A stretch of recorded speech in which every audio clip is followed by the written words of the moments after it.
porta-voz diante de um ecumenismo aberto que aceita qualquer coisa.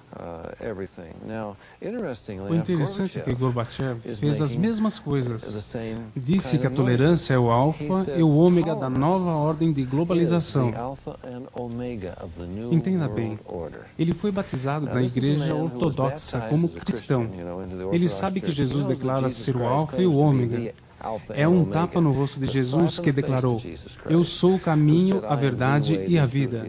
E Gorbachev declara que a tolerância para todas as religiões, para todas as crenças, vai ser o alfa e o ômega para a nova ordem de globalização. Mas você entende que ele aceita a tolerância para tudo, menos para Jesus Cristo, que declara ser o único caminho. Os hinduístas, por exemplo, aceitarão todas as religiões.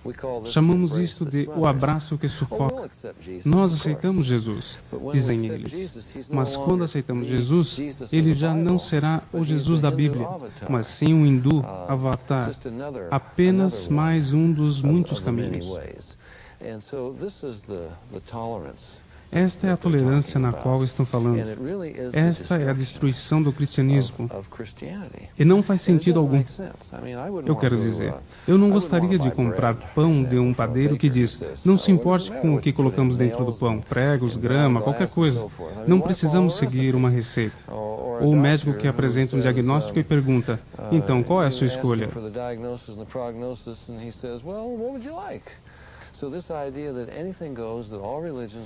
A ideia de que qualquer coisa vale, de que todas as religiões são as mesmas, que precisamos aceitar isto para que haja paz entre as religiões, tudo isto é totalmente contrário à Bíblia. Mas certamente está entrando nas igrejas, entre muitos evangélicos que abrandaram o evangelho para não ofender as pessoas, ou vamos maneirar as coisas. Assim que de repente você não vê mais a solução para o problema. Quais são alguns dos perigos políticos em relação à tolerância religiosa e ecumênica?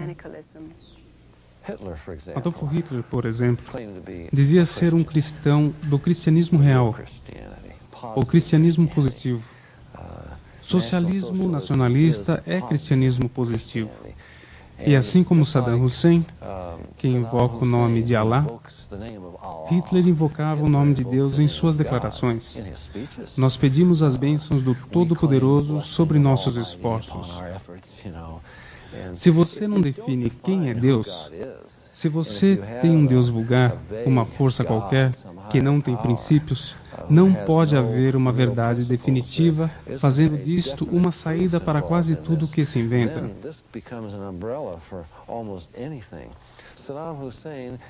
Hussein é um megalomaníaco. Ele usa o nome de Deus para a sua própria rebelião contra Deus e contra as leis de Deus, contra a moralidade e a ética, e as leis do mundo e das Nações Unidas, e assim por diante. A rebelião tem estado no coração do homem, mas a pior rebelião que existe, o pior mal do mundo, é quando você usa Deus como cobertura para seu próprio ego e para aquilo que você deseja fazer. E finalmente prepara o caminho para o anticristo. Nós realmente estamos indo em direção a isso. Algumas das declarações de Gorbachev, por exemplo, são absolutamente incríveis. No livro Perestroika, ele declara: "Não é somente a Europa Ocidental que será unida, mas acontecerá uma união da Europa desde o Atlântico até o Ural. Os russos farão parte dessa Europa unificada." E você pode acreditar qual foi a razão que ele deu para isto? Ele disse: "Porque nós somos cristãos. Aqui está o líder do ateísmo mundial, comunismo mundial, o mundo que tem se unido para destruir o cristianismo, e agora ele está se portando como um cristão." E diz: "Nós somos uma nação cristã." Obviamente, ele não quis dizer que era realmente um cristão, que crê no cristianismo evangélico como você e eu. Ele quis dizer um cristianismo falso, ecumênico, que engloba todas as religiões do mundo. Quando Gorbachev quis ir mais adiante com sua perestroika, o glasnost e a abertura da transformação da União Soviética, ele não foi para Nashville, Tennessee, por exemplo, se encontrar com os líderes da Convenção Batista. Ele foi para Roma, se encontrar com o Papa. Ele reconheceu que precisava da ajuda de Roma, do líder religioso mais poderoso da Terra. Desde então, há um intercâmbio crescente. A revista Newsweek relatou que todas as semanas Gorbachev e o presidente Bush consultavam o Papa. Está havendo esse intercâmbio crescente entre política e religião. E eu creio que se está preparando o caminho para o anticristo. O reavivamento do Império Romano não será somente uma entidade político-militar, mas uma entidade religiosa governada por um imperador que se diz Deus. E assim voltamos novamente ao paganismo. Falando nisso, Dalai Lama é um dos amigos mais chegados do Papa. Assim acontece um diálogo entre monges budistas e monges católicos para se chegar a um ponto em comum. Quando o Papa se pronunciou a enormes audiências hindus em Nova Delhi e Calcutá, eu fiquei estupefato com o que ele pôde dizer. Você pode ler isso nas publicações O Papa Fala, editadas oficialmente pelo Vaticano, na Pope's Average War Romano, a publicação oficial do Vaticano. O Papa disse que a principal contribuição que a Índia deu à humanidade é sua visão espiritual do homem. Ele diz: o mundo faz bem em ter cuidado e aprendido da visão espiritual do homem oferecida pela Índia. E acrescenta: nós não viemos aqui para ensinar alguma coisa, mas sim para aprender da sua rica herança espiritual. Isto é o mesmo que abraçar o paganismo, literalmente. Lembre-se, em 1986, quando ele convidou uns 60 líderes das 12 maiores religiões do mundo e reuniram-se em Assisi para oração. Veja bem, alguns eram adoradores do fogo, outros eram pagãos, animistas e assim por diante. Ele fez todo tipo de reza para cada tipo de pessoa, para o Deus de cada um, a fim de criar as energias espirituais que deveriam trazer paz a este mundo.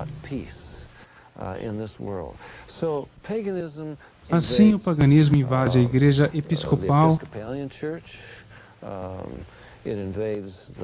os metodistas, os presbiterianos, os católicos, direto até o Vaticano. Posso até dizer que estamos nos dirigindo definitivamente para uma única religião global que não será nova. Será o velho paganismo com vestimentas de terminologias cristãs. O mais curioso para mim é que estamos preparando o mundo e a igreja para o anticristo. Anti, em grego, tem dois significados. Um deles é o que nós nos associamos mais, que significa oposto ou contra, mas também tem outro significado, no lugar de, ou como substituto para. Eu creio que a Bíblia ensina que o anticristo incorporará os dois significados. Ele vai se opor a Cristo da forma diabolicamente mais brilhante que puder, e qualquer coisa inferior não seria mérito da genialidade de Satanás. Ele vai se opor a Cristo, fingindo ser Cristo. Ora, se ele faz isto, onde ficam seus seguidores? Eles são cristãos. Isto significa que precisamos, como Paulo mesmo disse, por que não será assim sem que antes venha a apostasia, a perdição?